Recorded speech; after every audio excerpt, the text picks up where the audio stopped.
जय श्री महाकाल। आदेश। क्या आपने कभी एंजाइटी, डिप्रेशन और लाइफ में चल रही दूसरी प्रॉब्लम के लिए meditation, aroma therapy, reiki, distance healing का सहारा लिया है? ये सभी किसी न किसी तरह से हीलिंग का काम करते हैं, लेकिन क्या आपने शाउल हीलिंग के बारे में सुना है? क्या वाकई हम शाउल को भी हील कर सकते हैं? स्पिरिचुअल हीलिंग हमें हील करती है, लेकिन किस तरह से? तो आइए जानते हैं। कहीं हीलिंग के जरिए हम अपनी रियलिटी को फेस करने से तो नहीं डर रहे हैं? किसी भी तरह की हीलिंग लेने से पहले आपको इसके रियल मीनिंग को जानना बेहद ज़रूरी है। तो इसमें कोई शक नहीं है कि हीलिंग के इतने सारे मीडियम होने के साथ साथ इसके अलग अलग फ़ायदे भी हैं, लेकिन हमेशा हीलिंग हमारे लिए सही साबित नहीं होती है। कई बार हम इसके आड़ में अपने इमोशंस, फीलिंग, थॉट्स को दबाना शुरू कर देते हैं, जो कि आगे चलकर हमारे लिए पतन का कारण बनती है। तो आगे चलकर हम रियलाइज करते हैं कि अपनी प्रॉब्लम से भागने के लिए हीलिंग लेना हमारे लिए गिल्टी बन से आती है।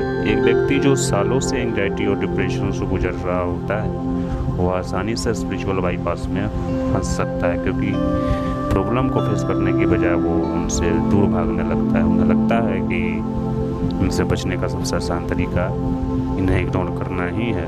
अगर आप भी यही सोचते हैं तो आपके इसके ट्रूथ के बारे में पहले जान लेना चाहिए।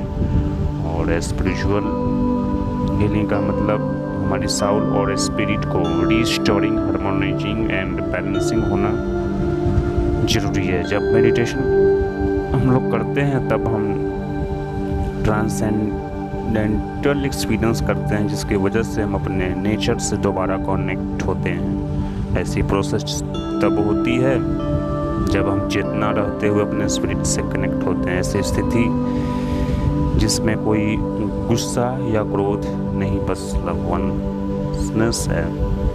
तो हम कई तरह से हीलिंग ले सकते हैं। ज़्यादातर मॉडर्न कल्चर आज सिर्फ इथेरिक और non physical energy field of the humans body यानी ऑरा एनर्जी फील्ड को बैलेंस करने पर ध्यान देते हैं।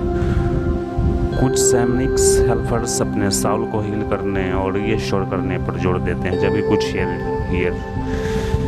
हीलर कंप्लीट प्रोसेस यानी body, mind, Saul, spirit in सब तत्वों को हील करने पर फोकस करते हैं। यहाँ तक कि विज्ञान सोच रखने वाले फिजिकोलॉजिस्ट एंड थेरेपिस्ट भी अपने प्रैक्टिस में हीलिंग में शामिल करते हैं। अगर इन साफ समझना चाहें तो 5 मुख्य टाइप की हीलिंग प्रोसेस होती है, जैसे कि physical healing for the body, emotional healing for the heart, mental healing for the mind, Saul healing for the Saul, holistic healing of the body, heart, mind and Saul. अगर आप इस बात को लेकर